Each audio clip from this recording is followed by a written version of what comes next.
Times news channel देख रहे आप सभी दर्शकों का बहुत बहुत स्वागत है। मैं हूं रमनदीप कौर। इस वक्त की बड़ी खबर आ रही है प्रयागराज से। क्या है पूरा मामला, देखने के लिए बने रहिए हमारे साथ। संगम नगरी प्रयागराज में रविवार को प्रयाग स्टेशन के पास अचानक छात्रों की भीड़ लग गई। भारी संख्या में ट्रेन से घर जा रहे छात्रों ने हल्ला मचाना शुरू कर दिया। एक साथ नारेबाजी लगाकर कहने लगे अखिलेश यादव जिंदाबाद, समाजवादी पार्टी जिंदाबाद। इसके बाद कई और छात्र यहां पर एकत्रित हो गए। पुलिस उनको रोकने में असहाय दिखी। इनमें से कई लोग बोल रहे थे कि अब की बार बाबा का जाना तय है, विदाई तय है। इसमें बड़े हुजूम में सामने पुलिस प्रशासन कुछ नहीं कर सका। दरअसल 7 मार्च को जौनपुर, आजमगढ़, बनारस समेत पूर्वांचल के आसपास वाले जिलों में मतदान होना है। यहां पर अपने घर जाने के लिए छात्र एजी पैसेंजर ट्रेन में बैठकर इसी बीच एक छात्र ने अखिलेश के पक्ष में नारा लगा दिया। जिसके बाद क्या था कि उसके बाद एक साथ सुर में अन्य छात्र बोलने लगे, इस बार सपा की सरकार तानाशाही नहीं चलेगी और रोक सके तो रोक ले। आ रहे अखिलेश भैया। बता दें इन छात्रों में प्रयागराज में रहकर पढ़ाई करते थे, मतदान करने के लिए अपने घर जा रहे हैं। साथ ही बता दें कि पिछले दिनों बाबरतापुर छात्रों पर हुई लाठीचार्ज को लेकर अब ये छात्र अपने गृह जनपद की ओर रवाना हुए हैं। और प्रतियोगी छात्रों का कहना था बीते दिनों हुई लाठीचार्ज का वो बदला अपने मतदान से लेंगे और सरकार को समाजवादी लाएंगे और बीजेपी को हटाएंगे। और किस तरह से नारेबाजी की, आइए दिखाते हैं आपको।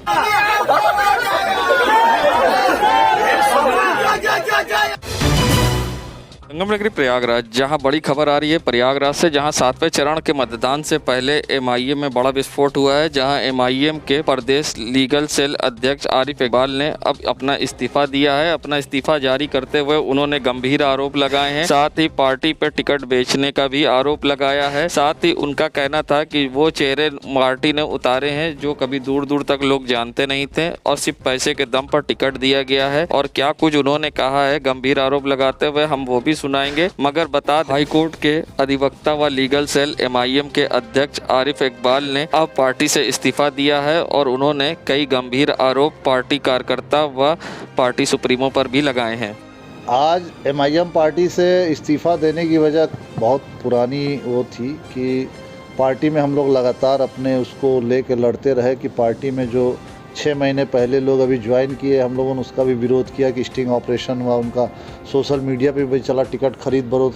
तो मुसलमानों के जज्बात के भाषण दे के कि मैं नेता बनने आया हूँ, बनाने आया हूँ, बनने नहीं आया हूँ, इस तरह की तकरीर स्पीच करके मुसलमानों के जज्बात को इकट्ठा करके फिर उसको टिकट की शक्ल में ठीक बहुजन समाज पार्टी की तरह हमारा सेकंड 3 लाख से 25 लाख रुपए में टिकट का बेचा जा रहा है। तो अगर टिकट बेचने के नाम पे आज बहुजन इतनी बड़ी मिशन जो राष्ट्रीय पार्टी थी आज वो अपने खात्मे की ओर है।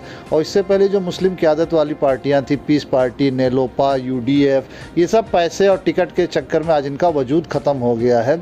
तो एमआईएम में जो कैडर और जो पार्टी के पदाधिकारी थे जो विधानसभा में 5 साल मेहनत किए थे, तमाम सीटों पे आपने ऐसी पार्टियों से गठबंधन करने जिनका कोई वजूद नहीं, उनकी वजह से अपने कैडरों की कुर्बानी दे दी, कैडरों को हाशिए पे कर दिया और उनसे भी 3 से 25 लाख रुपए तक की डिमांड कर दी। तो आम एक उसमें और पार्टी का जो संगठन खड़ा किया उसमें क्या फ़र्क रह गई। आज एमआईएम पूरे उत्तर प्रदेश में जो चुनाव लड़ रही थी, जो आपने एक एनआरएचएम घोटाले के साथ, जिसका पूरा नाम लोग अच्छे से नहीं जानते, उनकी पहचान ही एनआरएचएम घोटाले से है, उनसे आपने गठबंधन कर लिया। इससे धक्का लगा और सोशल मीडिया पे प्रदेश कार्यालय पे नारेबाजी, पेपरबाजी तमाम इनके चला। तो इससे मन बड़ा दुखी हुआ और किसी गलत का साथ देना मन गवारा नहीं कर रहा था कि भारतीय जनता पार्टी को इलाहाबाद में जिला पंचायत सदस्य ने वोट किया, उसको बुला के लखनऊ में सम्मानित आप कर रहे हैं। तो बीजेपी के जो आप इस तरह के लोग का, बलिया में भी भाजपा नेता को आपने टिकट दिया 4.5 लाख रुपए लेके, जब सोशल मीडिया पे वायरल हुआ तुरंत उसका टिकट काट के दूसरे को दिया। तमाम तरह की इस तरह की एक्टिविटी को देखते हुए मन बहुत दुखी हुआ कि अब गलत हम साथ नहीं देंगे। अब हम लोग हर समाज की और सेकुलर समाज के हर तबके की लड़ाई लड़ने के लिए हम लोग अब एक मोर्चे के तहत अब इस पार्टी से, इसीलिए हमने त्यागपत्र, पार्टी और पोस्ट और प्राइमरी मेंबरशिप तीनों से हमने इस्तीफा दे दिया। आपकी शायद दक्षिणी से ही सिर्फ प्रत्याशी एमआईएम से उतारा गया था, क्या उसको कितने का टिकट दिया गया था? अब ये चूँकि पार्टी के प्रदेश अध्यक्ष और एक जो अभी 6 महीने पहले पार्टी में आए हैं वही लोग अधिकृत है फॉर्म A-B देकर, और जो जनरल एक रेट ओपन का एक कोड यूज किया गया था, मानक का मतलब कि 10 लाख रुपया, और उसमें भी 2-3 कंडीशन थी।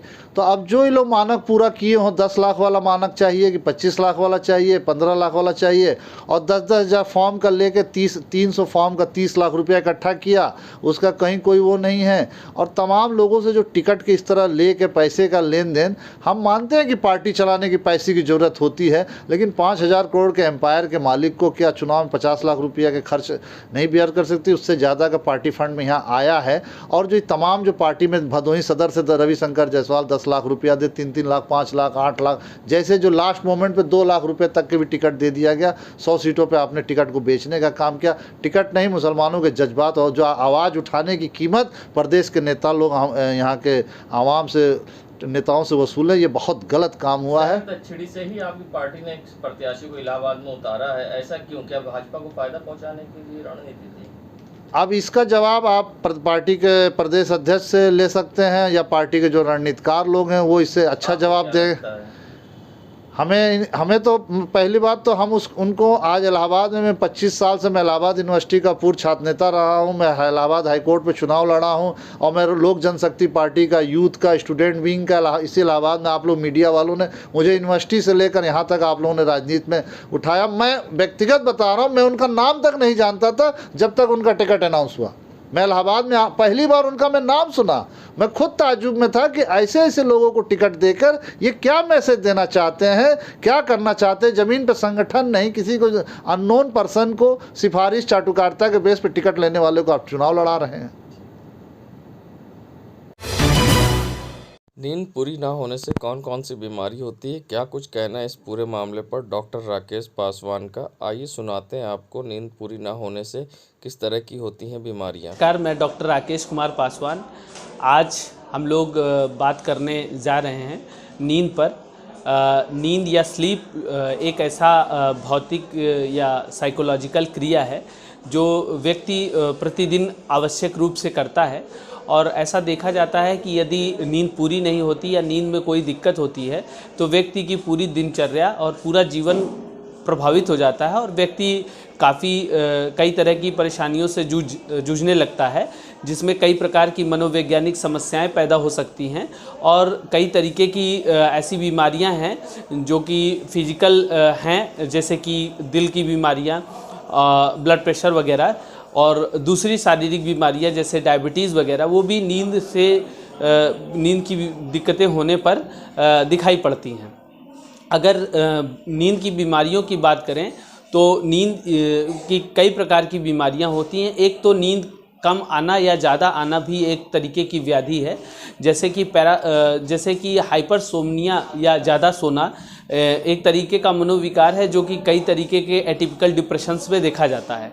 इसी प्रकार से नींद कम आना भी कई प्रकार के समस्याओं को जन्म देता है, और कई प्रकार की समस्याओं में देखा जाता है। कई प्रकार की मनोवैज्ञानिक समस्याएं होती हैं जिसमें व्यक्ति की नींद कम हो जाती है, और ऐसा भी होता है कि नींद जो कम होती है उसमें कई प्रकार की समस्याएं होती हैं, जैसे नींद के आने में समस्या, नींद के बने रहने में समस्या, या नींद जल्दी खुल जाने की समस्या। इस तरीके की समस्याओं में कभी कभी व्यक्ति 1-2 घंटे सो पाता है या फिर बिल्कुल सो नहीं पाता है। यदि इस तरीके की समस्याएं व्यक्ति को होती हैं तो उससे उसको कई तरह की मनोवैज्ञानिक समस्याएं उत्पन्न हो सकती हैं। इसी के साथ ही नींद से जुड़ी हुई कई और दूसरे तरीके की दिक्कतें हैं जिनको कई बार लोग भूत प्रेत से भी जोड़कर देखते हैं। एक बहुत ही अजीबोगरीब लक्षण होता है जिसको स्लीप पैरालिसिस बोला जाता है, जो कि तनाव की स्थिति में या नींद के अच्छे ना आने की स्थिति में होती है। इसमें व्यक्ति को ये लगता है कि मैं बिल्कुल जाग रहा हूँ, लेकिन वो अपनी आँख नहीं खोल पाता और शरीर हिला नहीं पाता, और ये बहुत ही कष्टकर होता है व्यक्ति के लिए कि वो जागता महसूस तो करता है अपने आप को, लेकिन शरीर उसके बस में नहीं होता है। तो ये एक बहुत ही डरावना अनुभव व्यक्ति को देता है, और इसको वैज्ञानिक भाषा में स्लीप पैरालिसिस बोला जाता है। इसी प्रकार से और भी कई तरीके की बीमारियां हैं, जैसे स्नोरिंग या खर्राटे आना, जो कि नींद से जुड़ी एक व्याधि को जन्म देती है, जिसको स्लीप एपनिया कहते हैं, यानी सोते सोते व्यक्ति की सांस थोड़ी देर के लिए रुक जाती है। इसकी वजह से व्यक्ति की नींद अच्छे से पूरी नहीं होती है, और इसके अलावा जैसे नींद में चलना, नींद में बोलना जैसी दिक्कतें भी होती हैं। कभी कभी व्यक्ति को नींद में डरावने सपने आते हैं। डरावने सपने प्रायः दो प्रकार के होते हैं। एक स्लीप नाइटमेयर्स बोलते हैं एक तरीके की दिक्कत को, और दूसरी दिक्कत को स्लीप टेरर्स बोलते हैं। नाइटमेयर्स और स्लीप टेरर में ये डिफरेंस है या अंतर है कि नाइटमेयर्स तो व्यक्ति को अच्छे से याद रहते हैं और व्यक्ति उसको समझ पाता है सपने के रूप में, लेकिन जो स्लीप टेरर्स हैं उसमें व्यक्ति अचानक से डर के उठ जाता है, चीखता है, चिल्लाता है, लेकिन व्यक्ति को ये नहीं समझ में आता है कि वो किस प्रकार के सपने देख रहा था, और व्यक्ति बहुत डर जाता है और उसको डर का अनुभव होता है। उसको लगता है जैसे कि कोई किसी तरीके की बुरी स्थिति में था वो व्यक्ति, या किसी तरीके की कोई आत्मा या किसी तरीके की कोई बाह्य शक्ति के द्वारा उसको प्रभावित किया गया है। इसी प्रकार से नींद के कई चरण होते हैं जिनको जो है समझना बहुत ज़रूरी है। जैसे कि जब नींद व्यक्ति लेता है तो सबसे पहले नींद का जो चक्र होता है उसको NREM स्लीप बोलते हैं, और इसके बाद व्यक्ति गहरी स्लीप में जाता है जिसको REM स्लीप कहते हैं। ऐसे 2 से 3 चक्र रात में पूरे होते हैं NREM और REM स्लीप के, तब जाकर के व्यक्ति की नींद पूरी होती है। यदि किसी प्रकार की व्याधि हो जाती है, जैसे कि व्यक्ति REM स्लीप में नहीं जा पाता, तो व्यक्ति सोता तो है किंतु उसको लगता नहीं है कि मैं सोया हूँ, और वो हमेशा यही कहता है कि मेरी नींद अच्छे से पूरी नहीं हुई या मैं बिल्कुल सोया ही नहीं। लेकिन घर वालों का कहना होता है कि नहीं, ये तो सोए थे, लेकिन इनको लगता नहीं है कि ये सोए थे। इसी प्रकार से कई तरीके की दिक्कतें और भी होती हैं जिनका व्याख्यान सिगमंड फ्रायड ने अपनी किताब रॉयल रोड टू स्लीप में किया था, रॉयल रोड टू ड्रीम्स में किया था, जिसमें उन्होंने ये बताया था कि जो सपने होते हैं उससे हम अपने दिन के जो मनोदशा है उसका आकलन कर सकते हैं, या व्यक्ति के सपनों के आधार पर हम उसके मनोदशा का आकलन कर सकते हैं कि वो किस प्रकार की मनोदशा से गुजर रहा है। उदाहरण के तौर पर कई बार ऐसा होता है कि व्यक्ति सपने में कोई घटना देखता है या दृश्य देखता है और बाद में उसको वही घटना या दृश्य दिखाई पड़ जाता है। ये एक तरीके का मनोवैज्ञानिक समस्या है, लेकिन लोग इसको भूत प्रेत से जोड़ कर देखते हैं कि आने वाले भविष्य की घटनाएं हम देख लेते हैं, जबकि ये वास्तविक नहीं होता है और केवल व्यक्ति के मन का काल्पनिक आभास होता है। इसी के साथ ही मैं एक चीज़ ये कहना चाहूँगा कि जो नींद है हमारी उसको सही रखने के लिए हमको कुछ बातों का विशेष ध्यान रखना चाहिए, जिसमें खास करके एक चीज़ होती है जिसको हम लोग स्लीप हाइजीन कहते हैं। यानी कि हमको जो अपनी नींद लेनी है तो वो अच्छी रहे, इसके लिए क्या क्या चीज़ों का ध्यान रखना चाहिए। तो इसमें प्रमुख चीज़ रूप में ये है कि हमको सोते समय कोई भी उत्तेजक पदार्थों का सेवन नहीं करना चाहिए, जैसे चाय, कॉफ़ी, इन चीज़ों से बचना चाहिए। साथ ही साथ हमको जब सोने के लिए ये भी ध्यान रखना चाहिए कि अगर हमारी रात की नींद हल्की है तो हमको दिन में सोने से बचना चाहिए, क्योंकि दिन में सोने के कारण रात में अच्छी नींद नहीं आती है, जिससे दिक्कत आदमी को हो सकती है। और इसी प्रकार से व्यायाम करने और मेडिटेशन करने से भी नींद अच्छी होती है और गहरी होती है। यदि नींद किसी व्यक्ति को नहीं आ रही है तो व्यक्ति को एक साथ रात भर प्रयास नहीं करना चाहिए, बल्कि 10, 15, 20 मिनट, आधे घंटे एक बार प्रयास करके उसके बाद उठ करके कुछ किताब वगैरह पढ़ना चाहिए और फिर उसके बाद थोड़ी देर बाद दोबारा सोने का प्रयास करना चाहिए। साथ ही इस बात का भी ध्यान रखना चाहिए कि सोते समय मोबाइल और टीवी का प्रयोग बिल्कुल ना करें और सोते समय बहुत अधिक जल का सेवन ना करें। धन्यवाद। कोई दिक्कत हो जाकर डॉक्टर से सलाह लें। यदि नींद से संबंधित कोई दिक्कत व्यक्ति को हो और स्लीप हाइजीन और दूसरे घरेलू प्रकारों से वो सही ना हो रहा हो तो निसंदेह उसको मनोचिकित्सक से परामर्श लेना चाहिए, क्योंकि नींद हमारे जीवन में एक महत्वपूर्ण भूमिका निभाती है। ये न केवल याददाश्त और बुद्धि को सही रखती है, साथ ही साथ शरीर के विभिन्न अंगों को भी आराम देती है ताकि वो स्वस्थ रह सकें। तो इसको बहुत ध्यान देना है और अगर कोई दिक्कत महसूस होती है व्यक्ति को तो चिकित्सक से परामर्श लेने से नहीं संकोच करना चाहिए। धन्यवाद। रामनगरी प्रयागराज में आगामी होली के त्यौहार को देखते हुए जहां मिलावटखोरों द्वारा मिलावटी चालू हो जाती है, ऐसे में रंग में मिलावट हो या मिठाई में अक्सर सामने बात आती है। इसी को लेकर अब कांग्रेस नेता इरशादुल्लाह ने अभी तक फूड इंस्पेक्टरों के सड़कों पर निकलने को लेकर उन्होंने मांग की है कि जल्द से जल्द जांच शुरू कराई जाए और मिलावटखोरों पर पाबंदी लगाई जा सके। जिससे क्या कुछ कहा है कांग्रेस नेता इरशादुल्लाह ने, आइए सुनाते हैं आपको। देखिए, होली नज़दीक आ गई है, लेकिन जिस तरीके से पूरे होली में एक मिलावटखोर का जो है सिलसिला चलता है, हर एक चीज़ में मिलावट पैमाने पे होती है, या किसी सामान को ले लीजिए।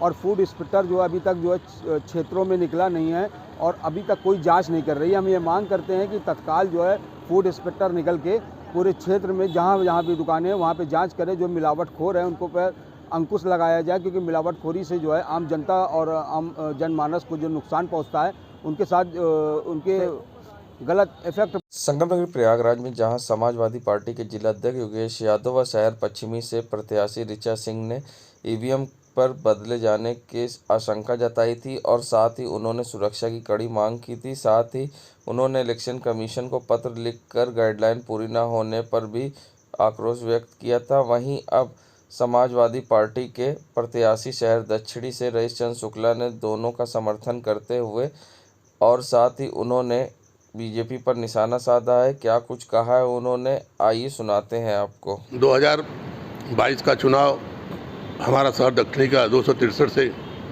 जनता ने अपार प्यार और अपार वोट दिया है। उससे भारतीय जनता पार्टी के लोग घबरा गए हैं। उनकी घबराहट इससे सिद्ध होती है कि जो हमारे जिलाध्यक्ष ने और हमारी शहर पश्चिमी के ऋचा सिंह ने जो कहा है, बिल्कुल सही कहा है। और ये लोग और कुछ नहीं, प्रशासन सहयोग कर रहा है, लेकिन ये लोग उसकी चुनाव आयोग के गाइडलाइन का पालन करें और उस गाइडलाइन का पालन कर लेंगे तो कुछ नहीं है। और जो चीज़ें ये लोग घबरा गए हैं, इतनी घबराहट में गलत काम कर रहे हैं, क्योंकि घबराएंगे तो डर के वजह से इनके साथ प्रशासन भी लगेगा कि हमको कुछ न हो जाए। तो इसलिए मैं कहूँगा कि 10 तारीख का इंतज़ार करें। 10 तारीख का सब दूध का दूध, पानी का पानी हो जाएगा।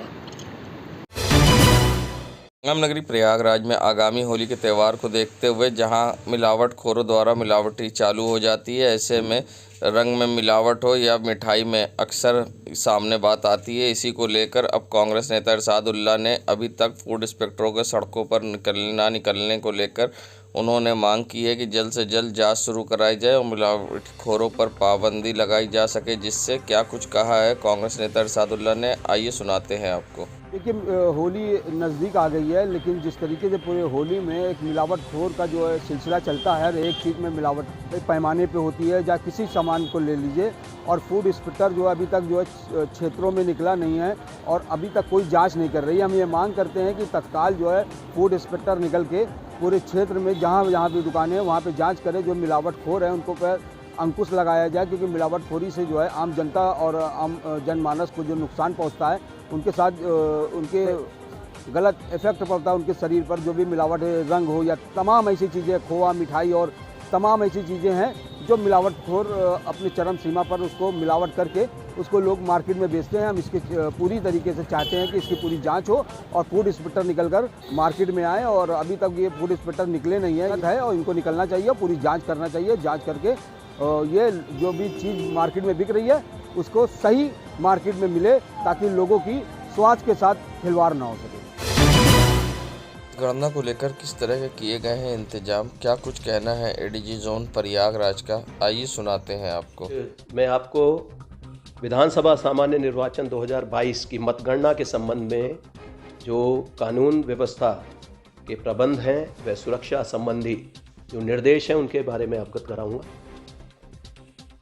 विधानसभा सामान्य निर्वाचन 2022 की मतगणना ये 10/3/2022 को होगी। इसके लिए सभी जगह जहां ईवीएम जमा कराई गई हैं उसी स्थान पर सभी जनपदों में काउंटिंग की व्यवस्था की जा रही है। इसमें सबसे पहले मतगणना केंद्र का जो चयन है वो कर लिया गया है।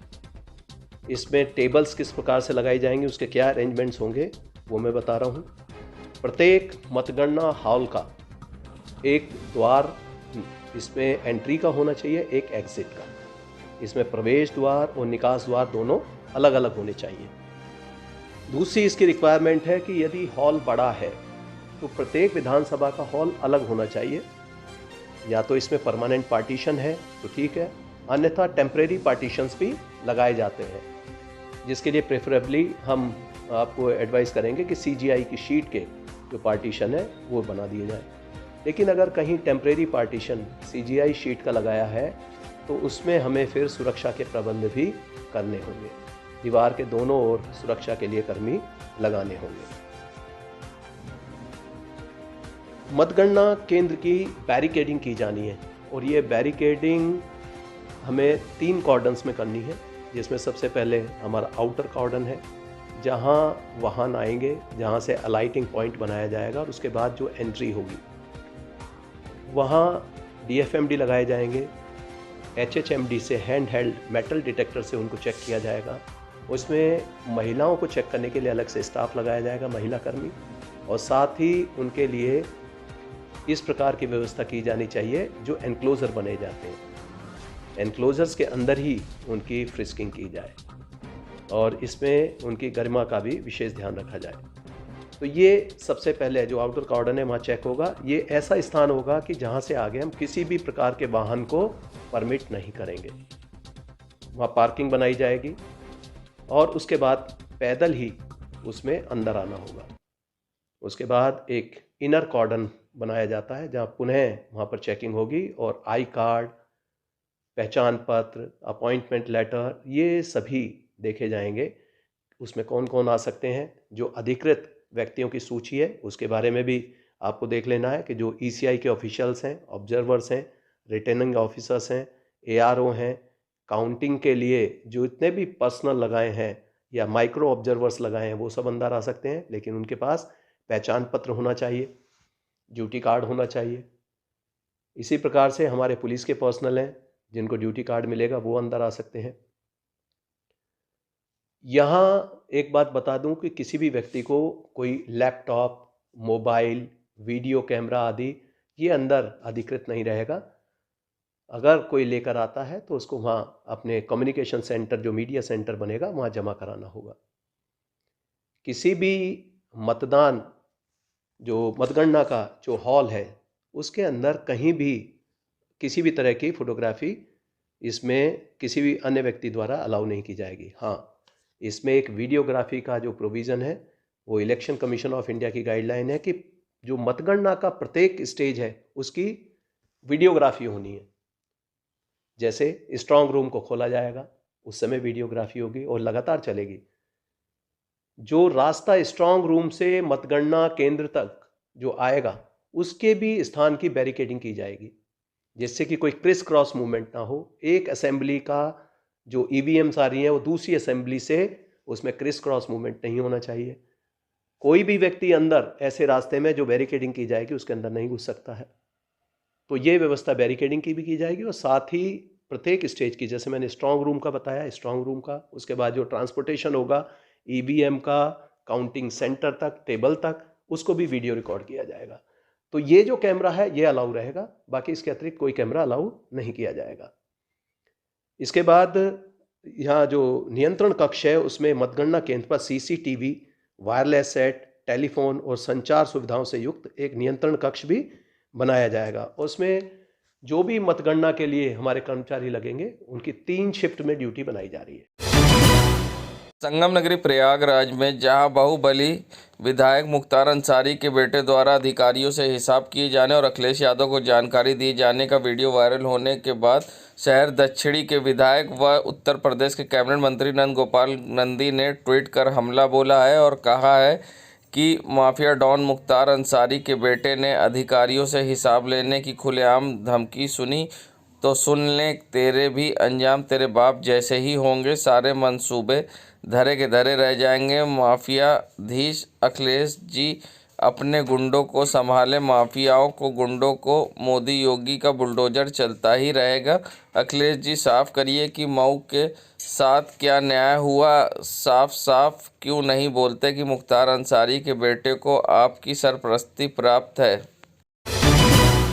संगम नगरी प्रयागराज पैगम्बर इस्लाम हज़रत मोहम्मद मुस्तफ़ा सल्लल्लाहु अलैहि वसल्लम के अजीज़ नवासे हज़रत इमाम हुसैन की यौम विलादत की शबान शब में जश्न का आगाज़ हो गया। वहीं इस मौके पर जगह जगह कैंप लगाकर लोगों की आंखें चेक की गई, साथ ही उनकी आंखों की जांच किए गए और साथ ही उनको दवाइयाँ मुफ्त वितरण की गई। तो इसी मौके पर साथ ही जिनकी आंखें कमज़ोर थी उनको मुफ्त चश्मे भी बांटे गए, जगह जगह कैंप लगाए गए। संगम नगरी प्रयागराज की कुराऊं पुलिस को मिली बड़ी कामयाबी, जहां कुराऊं पुलिस ने गुड़िया हत्या मामले में एक अभियुक्त को गिरफ्तार किया है। बता दें, गुड़िया की हत्या अवैध संबंध के कारण हुई थी और अभियुक्त की माने तो रमाकांत उर्फ पप्पू पटेल से उसके 12 साल से नाजायज़ संबंध थे और गुड़िया उस पर पैसे को लेकर दबाव बना रही थी, जिसके कारण अभियुक्त तंग आ गया था, जिसको लेकर उसने गुड़िया को गाड़ी पर पहले घुमाया और उसके बाद उसको शराब पिलाई। जब वो नशे में हो गई तो उसके सीने पर चढ़कर उसका मुंह दबा दिया, जिससे उसकी दम घुटने से मौत हो गई। आइए सुनाते हैं इस मामले पर क्या कुछ कहना है एसपी प्रोटोकॉल का, आइए सुनाते हैं आपको। ये मृतका जो थी गुड़िया सुरेशा गांव की रहने वाली थी, जो कि थाना खीरी में पड़ता है। इसका पति जो था, ये जो अभियुक्त है रामपूजन पटेल, इसके यहाँ पर चरवाहा का काम करता था और इसी बीच में इन दोनों के प्रेम प्रसंग मतलब इसमें संबंध इनके स्थापित हुए और इनके बीच में प्रेम प्रसंग काफ़ी दिन से चलता था और ये गांव के सभी लोगों को पता था। इसकी बेटी की शादी होने वाली थी और इस बीच में इसी संबंध को देते हुए गांव में काफ़ी बदनामी हो रही थी। इसी के संबंध से बचने के लिए इसने इसको मृतका को अपने साथ 3 तारीख को 2/3 की रात की घटना है, 2 तारीख को शाम को अपने साथ ये लेके मोटरसाइकिल से घूमता रहा और इसको शराब पिलाई और मौका देके इसकी सीने पर बैठ गया। शराब पीने के बाद जब ये लगभग बेहोश हो गई तो सीने पर बैठ जाने की वजह से इसका मायोकार्डियल इन्फेक्शन हुआ, जो हार्ट अटैक मेडिकल टर्म में हम लोग बोलते हैं। उस वजह से हत्या मतलब इसका ये कारण इसमें शो किया गया है। कोई आपराधिक मामला भी तक अभी पकड़ा है इससे पहले? इसके पहले इस तरीके से कोई फिलहाल आपराधिक इतिहास इसका नहीं पता चला है। गांव का सामान्य किसान था, अच्छी खेतीबाड़ी करता था, अच्छी खेती था, पारिवारिक रूप से संपन्न व्यक्ति है। और ये जो जैसे मैंने बताया कि जो इसका पति था वो वहाँ पर इसके यहाँ चरवाहा मतलब इसका हलवाहा था और जिस वजह से इसके पत्नी का आना जाना था और इसी वजह से इसके बीच में प्रेम प्रसंग का संबंध जो है स्थापित हुआ था। संगम नगरी प्रयागराज की करेली पुलिस को मिली बड़ी कामयाबी, जहां करेली पुलिस ने एक अभियुक्त को किया गिरफ्तार। बता दें, प्रयागराज एसएसपी अजय कुमार द्वारा अपराधियों के खिलाफ चलाए जा रहे अभियान में एसपी सिटी दिनेश कुमार सिंह व सीओ फर्स्ट सत्येंद्र तिवारी के निर्देशन पर करेली थाना प्रभारी अनुराग शर्मा ने मुखबिर की सूचना पर चांसी को किया गिरफ्तार। अब पुलिस इसके खिलाफ डीपी एक्ट व कई अन्य गंभीर धाराओं में मामला दर्ज कर भेज रही जेल। संगम नगरी प्रयागराज के ये कटघर से हटिया की ओर जाने वाली सड़क का नज़ारा, जहां आप देख सकते हैं डिवाइडर खस्ता हाल में है और डिवाइडर पर लगी जालियां भी अब गायब दिख रही हैं और डिवाइडर बीच से तोड़ दिए गए हैं, मगर जिम्मेदारों को इसकी परवाह नहीं है। लाखों रुपए से बनाए गए डिवाइडर अब शहर में हो रहे बर्बाद, मगर जिम्मेदारों को इसकी परवाह नहीं है। जिस तरह से ये डिवाइडर क्षतिग्रस्त हुआ है अपने आप में बड़ा सवाल खड़ा करता है और सरकारी पैसे की लाखों रुपए की होती बर्बादी जिम्मेदार बने अनजान। संगम नगरी प्रयागराज में चंद्रशेखर आज़ाद पार्क में आयोजित मंडलीय फल साग भाजी एवं पुष्प प्रदर्शनी का उद्घाटन संजय गोयल मंडल आयुक्त प्रयागराज द्वारा फीता काटकर किया गया। इस अवसर पर मुख्य अतिथि द्वारा अमर शहीद चंद्रशेखर आज़ाद की प्रतिमा पुष्प अर्पित किए गए। मुख्य अतिथि द्वारा फूल प्रदर्शनी के लेआउट तथा पुष्प कलाकृति की प्रशंसा करते हुए कहा कि उद्यान प्रेमियों के पूरे वर्षों की मेहनत का परिणाम होती है। ये वर्ष भर मेहनत फूल फल पौधे तैयार करते हैं। ऐसे प्रतियोगिता होने से आम जनमानस के प्रकृति के प्रति रुझान बढ़ता है। बता दें, हर वर्ष चंद्रशेखर आज़ाद पार्क में पुष्प और फल सब्जी की प्रदर्शनी लगाई जाती है, जिसमें अनेक प्रकार के फूल व सब्जी फल लगाए जाते हैं, जिसको लोग यहाँ दूर दराज से आते हैं और उसको देखते हैं और अन्य विभिन्न प्रकार के फूलों को भी देखा जा सकता है इस प्रदर्शनी में। तो वहीं मंडल आयुक्त संजय गोयल द्वारा प्रदर्शनी में जगह जगह निरीक्षण भी किया गया, फल फूल देखे गए और लोगों की प्रशंसा की गई। देखिए, ये जो प्रदर्शनी अभी हमारी आज से लेके 7 तारीख तक चलेगी, उसमें करीब 27 विभाग हमारे इसमें प्रतिभाग कर रहे हैं। जो हमारी जनता है, पब्लिक है, उसमें से बहुत प्रतिभाग लोग कर रहे हैं। हमें करीब 3 से 3.5 हज़ार के आसपास की एंट्रीज प्राप्त हुई हैं। तो मैं आपके माध्यम से ये अपील करना चाहूँगा यहाँ के लोग हैं कि यहाँ पे अधिक से अधिक संख्या में आके इस प्रदर्शनी का आनंद लें। यहाँ साग सब्जी फूल की जो प्रदर्शनी लगी हुई है उसमें युवा और ख़ासकर जो बच्चे हैं उनको भी ज़रूर लाएं। प्रकृति क्या है और उसके साथ हम कैसे अपने आप को जोड़ सकते हैं, उसका एक बहुत अच्छा मैसेज यहाँ पे प्रदर्शन करने की कोशिश की गई है उसकी। तो मेरी आपके माध्यम से ये अपील रही कि ज़्यादा से ज़्यादा संख्या में लोग आके इसका आनंद लें। यूक्रेन के टेर्नोपिल शहर में फंसी प्रयागराज शहर की एमबीबीएस की स्टूडेंट साक्षी त्रिपाठी आज अपने घर सकुशल पहुंचने पर परिजनों ने सांस ली है।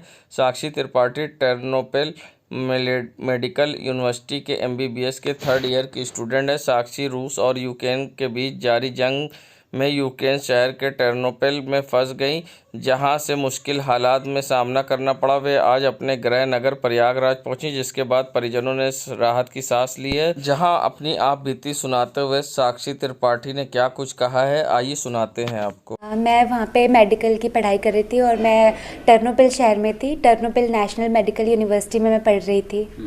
और कैसे ये सारी घटनाएं घटी, आपको पता चला? उसके बाद कैसे निकले वहाँ से? हाँ, तो हमारी उस दिन 23rd को क्लास थी। हम क्लास के लिए तैयार होने वाले थे। हम सुबह उठे और सुबह सुबह हमें न्यूज़ आई कि पहला अटैक हुआ है कि कीव पे। तो ये सुन के हमारे हॉस्टल में पूरी ऐसे हलचल मच गई कि क्या हो गया, कहाँ से अटैक हो गया, क्योंकि अभी तक बातें हो रही थी कि हाँ चीज़ें सही नहीं है, लेकिन अटैक के बाद सब बहुत डर गए थे। उस दिन हम क्लास जाने वाले थे और फिर हमें न्यूज़ आई कि क्लास ऑनलाइन है, अब क्लास नहीं आना है। और फिर हम थोड़े डर गए। हमारे घर से भी कॉल्स आने लग गए कि क्या हो गया, कैसी सिचुएशन है, ये सब हुआ वहाँ पे।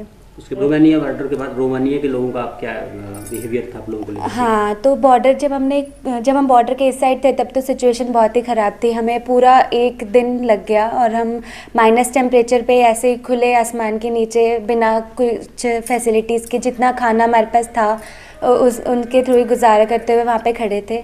और फिर जब हमें चांस मिला, जब हमने बॉर्डर क्रॉस किया, तब जाके पूरी सिचुएशन एकदम बदल गई थी। वहाँ पे रोमानिया में हमारा बहुत अच्छा वेलकम हुआ और उधर के जो वॉलंटियर्स थे उन्होंने हमारी बहुत हेल्प करी। वो हमें ले गए शेल्टर्स पे, अलग अलग जगह पे, और वहाँ पे हम इस उम्मीद में थे कि हमें यहाँ से तो अब इवैक्यूएट किया जाए। फिर हमने 3 दिन वहाँ पे वेट किया और फाइनली कार्गो यहाँ से ऑपरेशन गंगा के थ्रू कार्गो फ़्लाइट आई और उसके थ्रू हमें इवैक्यूएट करके दिल्ली लेकर आए। और दिल्ली से, क्योंकि मैं यूपी से हूँ, तो मुझे यूपी भवन लेकर आए और वहाँ से फिर घर तक पूरा छोड़ा।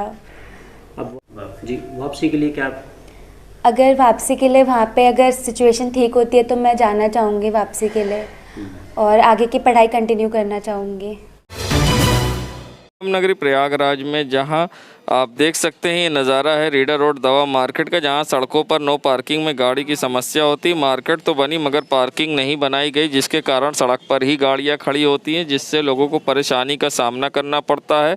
रीडर रोड की दवा मार्केट से लोगों को गुजरना भी शाम के टाइम मुश्किल होता है यहाँ, क्योंकि ढेर सारी गाड़ियाँ खड़ी होती हैं, जिससे जाम की समस्या उत्पन्न होती है और आने जाने वाले स्थानीय लोगों को भी परेशानी का करना पड़ता है सामना। यातायात पुलिस बनी अनजान।